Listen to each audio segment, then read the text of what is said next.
ఓం Sairam. Hi friends, అందరూ ఎలా ఉన్నారు? నేను బాగున్నాను. మీరందరూ కూడా బాగుండాలని అండ్ అందరికీ కూడా బాబా బ్లెస్సింగ్స్ ఎప్పుడూ ఉండాలని మనస్ఫూర్తిగా కోరుకుంటున్నాను. సో ఈరోజు వీడియో వచ్చేసి మీ మనసులో ఉన్న వ్యక్తి అంటే ఈరోజు 11 పోర్టల్ టైంలో మీ మనసులో ఉన్న వ్యక్తి యొక్క current feelings and current energies అనేవి చూద్దాము. అలాగే ఈ 11 పోర్టల్ టైంలో మీ పార్ట్నర్లో ఏమైనా చేంజ్ అనేది వచ్చిందా, తన current feelings and current energies అనేవి చూద్దాము. సో నా వీడియోలోకి వెళ్ళే ముందు నా వీడియో కనుక నచ్చితే లైక్ చేయండి, షేర్ చేయండి, సబ్స్క్రైబ్ చేసుకుని వాళ్ళు సబ్స్క్రైబ్ చేసుకోండి. అలాగే బెల్ ఐకాన్ కూడా క్లిక్ చేయండి. అప్పుడే నేను చేసే న్యూ వీడియోస్ యొక్క నోటిఫికేషన్ అనేది వస్తుంది. అలాగే ఎవరికైనా పర్సనల్ రీడింగ్స్ కావాలంటే కనుక స్క్రీన్ మీద ఉన్న వాట్సాప్ నెంబర్కి వాట్సాప్ మెసేజ్ అనేది చేయండి. కాల్స్ మాత్రం చేయకండి. అండ్ రీడింగ్ అనేది ఛార్జబుల్. ఇంట్రెస్ట్ అండ్ నమ్మకం ఉన్న వాళ్ళు మాత్రమే కాంటాక్ట్ అనేది అవ్వండి.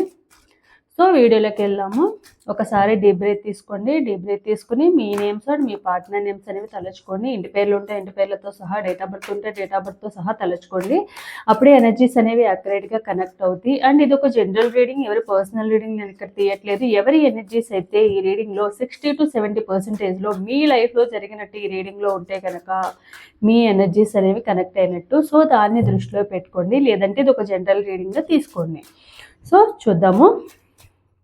ఈ 11 పోర్టల్ టైంలో ఫస్ట్ 11 పోర్టల్ టైంలో మీ పార్ట్నర్ ఎనర్జీస్ చూద్దాము. తర్వాత తన కరెంట్ ఫీలింగ్స్ చూద్దాము. తర్వాత మీ ఎనర్జీస్ అండ్ మీ కరెంట్ ఫీలింగ్స్ కూడా అబౌట్ మీ యువర్ పార్ట్నర్ అనేది కూడా చూద్దాము. సో మీ పార్ట్నర్ కరెంట్ ఎనర్జీస్ చూద్దాం. Knight of wands,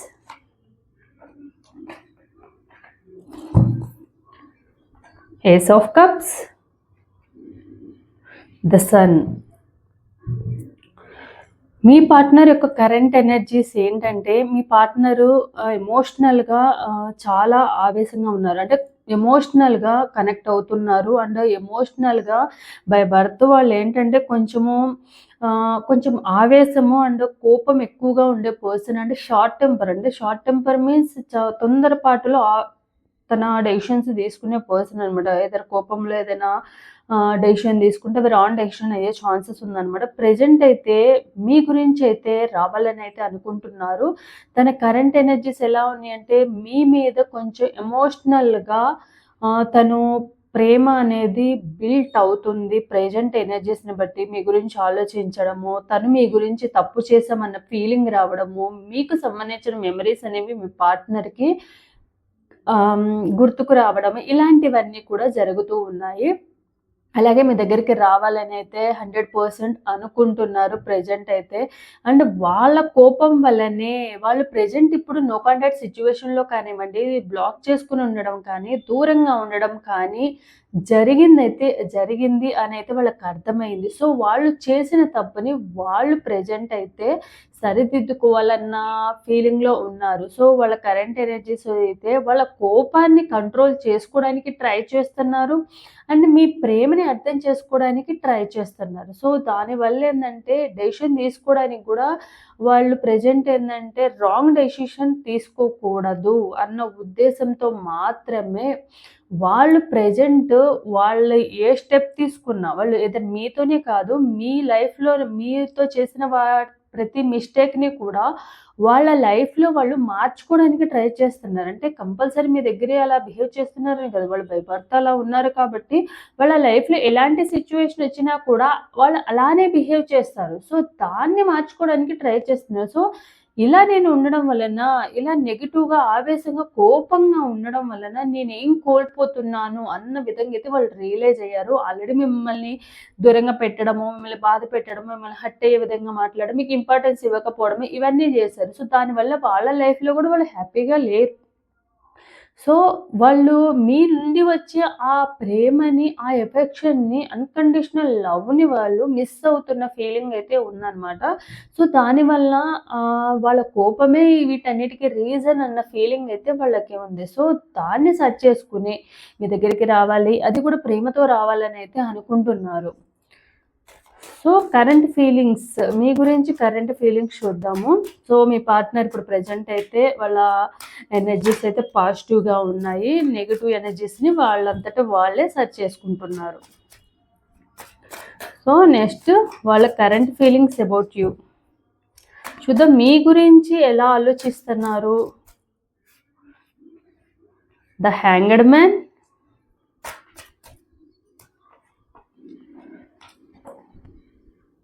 the world,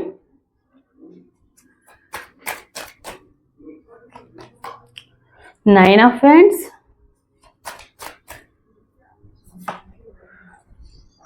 king of hands.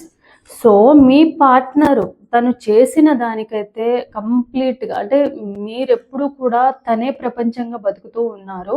So అయినా కూడా మీరు వాళ్ళకి ఎంత ఇంపార్టెన్స్ ఇచ్చినా వాళ్ళు దాన్ని పట్టించుకోకపోవడము, మీరు చూపించే అండ్ కేరింగ్ అండ్ ఎఫెక్షన్ని వాళ్ళు ఆ వాల్యూ అనేది తెలుసుకోలేకపోయారనేది అర్థమవుతుంది వాళ్ళకి. అండ్ వాళ్ళంతటి వాళ్ళే దూరంగా ఉండడము, వాళ్ళ లైఫ్లో వాళ్ళు తీసుకున్న ప్రతి స్టెప్లో కూడా ఏంటంటే వాళ్ళకి మీరు దూరంగా ఉండాలన్న ఉద్దేశం అయితే లేదు. బట్ వాళ్ళ సిచ్యువేషన్ని బట్టి వాళ్ళు చేంజ్ అవుతూ ఉంటారు. మీ మీద ఉన్న ప్రేమ కానీ ఎఫెక్షన్ కానీ అవన్నీ కూడా రియల్గా ఉన్నా కూడా వాళ్ళకి ఏదైనా ప్రాబ్లం ప్రాబ్లం వస్తే కనుక కంపల్సరీ ఈ లవ్ లైఫ్ని వాళ్ళు సాక్రిఫైస్ చేసి పక్కన పెట్టే ఆప్షన్నే వాళ్ళు చూజ్ చేసుకుంటారు ఎప్పుడూ కూడా. సో వాళ్ళంతటా వాళ్ళే మీ మీద ప్రేమ లేక వాళ్ళు దూరంగా ఉండడం అయితే లేదు. కానీ వాళ్ళకున్న సిచ్యువేషన్ని బట్టి వాళ్ళకు మీ మీద ఉన్న ప్రేమనే పక్కన పెట్టి సాక్రిఫైస్ చేసి మరీ వాళ్ళు దూరంగా ఉండడం అయితే జరిగింది పాస్ట్లో అయితే. సో ప్రెజెంట్ అయితే ఆ తప్పుకైతే వాళ్ళు రియలైజ్ అవుతున్నారు. సో నా స్వార్థానికి నాకు సైడ్ నుంచి నాకు ప్రాబ్లమ్స్ వస్తాయి అనో లేకుంటే ఇంకొక రీజన్తో మీరు చూపించే ప్రేమ అండ్ ఎఫెక్షన్ని తీసుకోకపోగా ఇది మిమ్మల్ని కూడా హర్ట్ చేస్తున్నాను, బాధ పెడుతున్నాను. సో జెన్యూన్గా ఉన్న లవ్ని నేను యాక్సెప్ట్ చేసుకోలేకపోగా అనవసరంగా నేను వాళ్ళని ఇండైరెక్ట్గా అండ్ డైరెక్ట్గా కూడా వాళ్ళని బాధ పెడుతున్నాను కాబట్టి డెఫినెట్గా కర్మ మళ్ళీ నాకే వస్తుంది అన్న ఫీలింగ్, ఆ తప్పు నేనే చేస్తున్నా అన్న ఫీలింగ్ అయితే మీ పార్ట్నర్కి అయితే ఉంది. సో తను తీసుకున్న డెసిషన్ అయితే కరెక్ట్ కాదు అన్న ఫీలింగ్ అయితే ప్రెజెంట్ ఉంది. బట్ వాళ్ళ కోపం వల్లనే వాళ్ళు అలా తీసుకుంటారని మీరు అనుకుంటూ ఉంటుంటారనేది వాళ్ళకి అనిపిస్తుంది. అంటే వాళ్ళు ఆ టైంలో మేబీ కోపంలోనే ఆ డెసిషన్ తీసుకొని ఉండొచ్చు. మీతో నో కాంటాక్ట్ సిచ్యువేషన్లోకి వెళ్ళడం కానివ్వండి, ఆన్ అండ్ ఆఫ్ సిచ్యువేషన్లో ఉండడం కానివ్వండి, బ్లాక్ చేసుకుని ఉండడం కానీ, వీటన్నిటికీ రీజన్ ఏంటంటే మీ పార్ట్నర్ కోపంగా ఉండడం వల్లనే ఆ రీజనే వల్లనే వాళ్ళు ఉన్నారని అయితే వాళ్ళకి అర్థమవుతుంది ప్రెజెంట్ అయితే. సో తన కోపాన్ని మీరు అర్థం చేసుకుంటారు అన్న ఫీలింగ్ కూడా ఉందన్నమాట. 3 ఆఫ్ పెంటికిల్స్,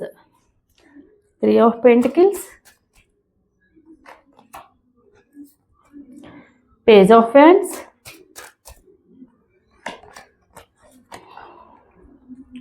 9 ఆఫ్ కప్స్.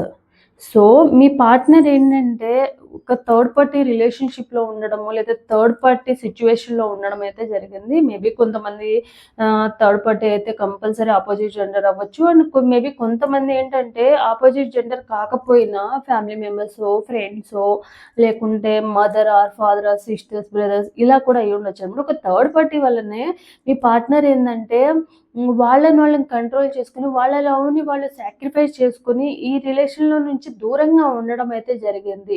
అంటే కంప్లీట్గా నాట్ ఓన్లీ వాళ్ళ కోపం వల్ల మాత్రమే వాళ్ళు దూరంగా ఉండడం అయితే లేదు.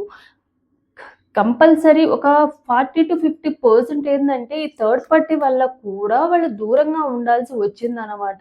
సో వాళ్ళ కోపంలో, వాళ్ళ ఆవేశంలో తీసుకునే డెసిషన్ అనేది వాళ్ళ కోపం వల్ల మాత్రమే కాదు, ఆ థర్డ్ పార్టీ ఎవరైతే ఉన్నారో ఆ థర్డ్ పార్టీ వల్ల కూడా వీళ్ళు ఇలాంటిది అంటే మీ మీద ప్రేమ ఉన్నా కూడా తన లవ్ని తను సాక్రిఫైస్ చేసుకుని మరి ఆ కోపంలోనే వాళ్ళు అలాంటి డెసిషన్ తీసుకోవాల్సిన సిచ్యువేషన్ వచ్చిందనమాట. సో నేను ఈ థర్డ్ పార్టీకి ఇంపార్టెన్స్ ఇచ్చి మీ మీద ఉన్న ప్రేమను అనేది నేను తెలుసుకోలేకపోయాను అన్న ఫీలింగ్ అయితే మీ పార్ట్నర్కి ఉంది. సో మిమ్మల్ని దూరంగా పెట్టడం వలన తన లైఫ్లో ఎలాంటి ప్రాబ్లమ్స్ రాకుండా చక్కగా తన లైఫ్ లీడ్ చేయగలరు. తన ఫైనాన్షియల్గా కానీ, ఫ్యామిలీ పరంగా కానీ, అన్నిటి పరంగా హ్యాపీగా ఉంటాను అన్న ఫీలింగ్ మీ పార్ట్నర్కు ఉండడం వల్లనే మీ పార్ట్నర్ దూరంగా ఉండడం అయితే జరిగింది.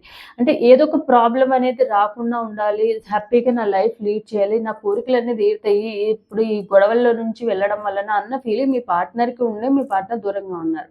బట్ కానీ అక్కడ ఏమైందంటే మీకు దూరంగా ఉండడం వల్ల వచ్చే పెయిన్ కన్నా కూడా, అంటే మీకు దూరంగా ఉండడం వల్ల వచ్చే ప్రాఫిట్ కన్నా కూడా, మీరు దూరంగా ఉండడం వల్ల వాళ్ళకి మెంటల్ స్టెబిలిటీ అనేది తగ్గిందనమాట.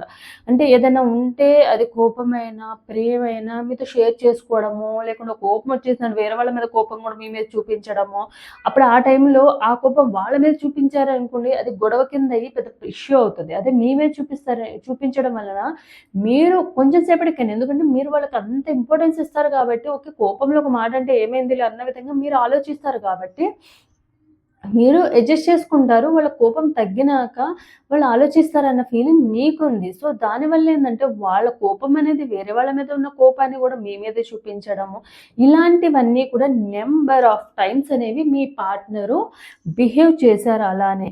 వాళ్ళేమనుకున్నారంటే, అలా తన లైఫ్‌లో అన్నీ ఒకవేళ వీళ్ళ వల్లనే సరే ఈ టైంలో థర్డ్ పార్టీ వలన, మీ ప్రాబ్లమ్స్ వలన దూరంగా ఉండడం వల్ల వాళ్ళ లైఫ్ అనేది హ్యాపీగా, సాఫీగా వెళ్ళిపోతుంది. ఎలాంటి ఇష్యూస్ రావన్న ఫీలింగ్ వీళ్ళతో ఉండడం వల్లనే మీ పార్ట్నర్ దూరంగా ఉన్నారు. బట్ ప్రెజెంట్ ఏందంటే, లేదు నా అవసరాలకి, నా హ్యాపీనెస్ కోసము నేను దూరంగా పెట్టాను. కానీ బట్ నేను చేసిన తప్పేంది? నాకు ఇంత ఇంపార్టెన్స్ ఇచ్చి, ఇంత ప్రేమ చూపించే పర్సన్‌ని నేను మిస్ చేసుకొని మోసం చేస్తున్నాను. సో, వాళ్ళ సైడ్ నుంచి 100% కరెక్ట్‌గా ఉన్నారు. మరి నేను వాళ్ళకి వాళ్ళ సైడ్ నుంచి వాళ్ళంతా 100%గా ఉన్నా, నేను ఎన్నో మాటలు చెప్పి, ఎన్నో ప్రామిసులు చేసి, ప్రెజెంట్ ఇప్పుడు ఇలాంటి స్టేజ్‌లో నేనే కావాలని దూరంగా పెట్టానంటే, అది కూడా నా స్వార్థానికి, నా హ్యాపీనెస్‌కి ఉన్నానన్న గిల్టీనెస్ అనేది మీ పార్ట్నర్‌కి ఉందనమాట.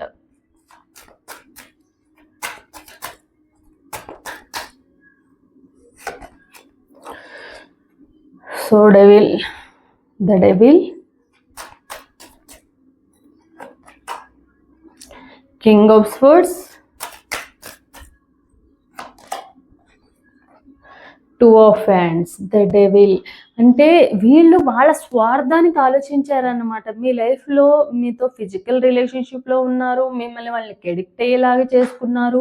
అండ్ అన్ని రకాల కూడా మీరు వాళ్ళు ఉంటేనే ప్రపంచం అన్నట్టుగా బతికే విధంగా వాళ్ళు మిమ్మల్ని ఫిజికల్‌గా, మెంటల్‌గా అన్ని రకాలుగా కూడా వాళ్ళు మిమ్మల్ని అడిక్ట్ అయ్యేలాగా చేశారు. అడిక్షన్‌లోకి వెళ్ళినాక మాత్రమే వాళ్ళు మిమ్మల్ని రివర్స్‌లో కోప్పడ్డమో, లేకుంటే వాళ్ళు ఇంపార్టెన్స్ ఇవ్వకపోవడమో, టైం ఇవ్వకపోవడమో, ఏదైనా అడిగితే అది గొడవ కింద క్రియేట్ చేయడమో, ఇలాంటివన్నీ కూడా చేశారు. సో, వాళ్ళ స్వార్థానికి మీకు దూరంగా ఉండడం అయితే జరిగింది. సో, వాళ్ళకేంటంటే ఎప్పుడు ఒక ఆప్షనల్ అనమాట మీరు. ఒక ఆప్షన్ కింద పెట్టుకుంటూ ఉంటారు. సో, వీళ్ళతో మనకొక యూజ్ ఉంది. సో, వీళ్ళని ఎప్పుడూ కూడా మనము ఒక ఆప్షన్ కింద పెట్టుకుందాం. మనకు అవసరమైనప్పుడు మాట్లాడడం, అవసరం లేనప్పుడు ఇచ్చేయొచ్చు అన్న విధంగా అయితే మీ పార్ట్నర్ పాస్ట్‌లో అయితే మీ గురించి అయితే అలా పెట్టుకోవడం అయితే జరిగింది. బట్ ఎప్పుడు కూడా ఒక ఆప్షన్ కింద ఒక వేరే వాళ్ళ లైఫ్‌లో కనుక యూజ్ అండ్ త్రో చేసుకుందాము, లేకుంటే వీళ్ళ వల్ల మనకి ఏదో ఒక యూజ్ ఉంటది. ఎందుకు ఒక అవకాశాన్ని ఎందుకు వదులుకోవడం అన్న విధంగా ఎదుటి వాళ్ళని బ్లేమింగ్ చేయడమో, ఎదుటి వాళ్ళతో లైఫ్‌తో ఆడుకోవడము, ఇలా చేయడం వల్ల ఏందంటే అది కర్మ కిందనే వస్తుంది. ఆ కర్మ ఈరోజు మీరు హ్యాపీగా ఉండొచ్చు ఎదుటి వాళ్ళ లైఫ్‌తో ఆడుకొని. బట్ డెఫినెట్‌గా ఏదో ఒక రూపంలో ఇప్పుడైతే కంపల్సరీ ఎప్పటిదప్పుడే రిటర్న్ అనమాట కర్మ అనేది. సో, చాలా తొందరగానే మీకు రిటర్న్ బ్యాక్ అనేది వస్తుంది. 8 ఆఫ్ పెంటికల్స్. సో, ప్రెజెంట్ ఏందంటే మీ పార్ట్నరు మిమ్మల్ని చాలా బాధ పెట్టారు. చాలా చాలా రకాలుగా వాళ్ళ లైఫ్ హ్యాపీగా ఉండడానికి మిమ్మల్ని బాధ పెట్టారన్న ఫీలింగ్ అయితే మీ పార్ట్నర్‌కి ఉంది. దాంట్లో 100%లో ఒక 50% తన అన్‌రెస్పాన్సిబిలిటీ వల్ల మాత్రమే వాళ్ళు ఇప్పుడు ఇలాంటి సిట్యుయేషన్‌లో మిమ్మల్ని బాధ పెట్టి వెళ్ళిపోయారన్న ఫీలింగ్ వస్తే, తన సిట్యుయేషన్స్ వల్ల ఐదర్ థర్డ్ పార్టీ వల్ల కానివ్వండి, తన లైఫ్‌లో జరిగే ప్రాబ్లమ్స్ వల్ల కానివ్వండి, తను అలా దూరంగా పెట్టాల్సి వచ్చిందన్న ఫీలింగ్ అయితే 50% ఉన్నాయి. అండ్ ఇప్పుడు ప్రెజెంట్ ఏందంటే వాళ్ళు మీ మీద ప్రేమ ఎంతైతే ఉందో, అలాగే వాళ్ళ లైఫ్‌లో మెటీరియలిస్టిక్ లైఫ్ కోసమైతే వాళ్ళు ఆరాటపడుతూ ఉన్నారు. తన ఫ్యామిలీ కోసమో, మెటీరియలిస్టిక్ లైఫ్ కోసమో, వాళ్ళు ఎంత వీలుంటే అంత తొందరగా పైకెదిగిపోదాము, మంచి లగ్జరీ లైఫ్‌లో లీడ్ చేద్దాము, ఫ్యామిలీతో హ్యాపీగా ఉందాము అన్న ఫీలింగ్ ఎక్కువగా ఉందనమాట. సో, మీకు సంబంధించిన ఎమోషనల్‌గా ఫీల్ అవుతున్నా వాళ్ళేంటంటే అండ్ మీకు సంబంధించిన ఈ ప మనీ గురించి వీళ్ళు ఆరాటపడే ఈ ఎదగాలన్న దీంట్లో మిమ్మల్ని దూరంగా పెట్టారన్న ఫీలింగ్ కూడా వాళ్ళకు ఉంది. దానివల్ల రావాలన్న ఫీలింగ్ ఉంది. బట్ రావాలన్న ఫీలింగ్ ఉన్నా కూడా ఏంటంటే మీరు దగ్గరికి చూపించే ప్రేమ అదంతా మిస్ అవుతున్నారు. మీ దగ్గరికి రావాలన్న ఫీలింగ్ ఉంది. బట్ దానికోసం గూడా వాళ్ళు ట్రై చేస్తున్నారు. సో, ఎప్పటికల్లా ఎప్పుడెళ్దాము ఏదో ఒక సిట్యుయేషన్ అనేది వీళ్ళు ప్లాన్ చేసుకుంటున్నారు. అంటే వీళ్ళకి కొంచెం ఈగో అండ్ యాటిట్యూడ్ ఎక్కువ కాబట్టి ఎదర్ మీ ఇద్దరు కలిసిన స్పెషల్ డేస్ కానివ్వండి, ఫస్ట్ టైమ్ కలిసిన స్పెషల్ డేస్ కానివ్వండి, మీ బర్త్‌డే కానివ్వండి, మీ పార్ట్నర్ బర్త్‌డే కానివ్వండి, ఏదో ఒకటి ఇలాంటి వెకేషనల్ టైమ్‌లో అంటే విడిగా వస్తే ఏందంటే మీరిక్కడ పాయింట్ ఔట్ చేస్తారన్న ఉద్దేశంతో ఇలాంటి సిట్యుయేషన్స్ వస్తాయేమోనని వెయిట్ చేస్తున్నారు. మీ బర్త్‌డే టైమ్‌కి కాల్ చేసి చెప్దామనో, మళ్ళీ రీయూనియన్ అవ్వాలనో, లేకుంటే వాళ్ళ బర్త్‌డే టైమ్‌లో మీరు కాల్ చేస్తారు ఎలా అయినా అన్న విధంగా అప్పుడు మాట్లాడదామనో, ఇలా అయితే వాళ్ళు వెతుక్కుంటున్నారైతే. అండ్ ఎయిదర్ మీ ఇద్దరి మధ్య ఉన్న ఒక స్పెషల్ డే ఉండుంటది కదా! ఫస్ట్ టైమ్ కలిసిన టైం గాని, ఫస్ట్ టైమ్ ప్రపోజ్ చేసిన డేస్ కానివ్వండి, ఇలా ఏదైనా ఉంటే గనక ఆ డేస్‌లో మీకు కాంటాక్ట్ అవ్వాలన్న ప్లానింగ్ అయితే మీ పార్ట్నర్ అయితే చేస్తున్నారు. సో, ఇదనమాట ఈరోజు రీడింగ్ అనేది. సో, ఎవరికైతే రెజొనేట్ అవుతుందో తప్పకుండా లైక్ అండ్ కామెంట్ రూపంలో క్లెయిమ్ చేసుకోండి. Thank you universe, thank you God అని. సో, ఇది నా video. Thanks for watching my video.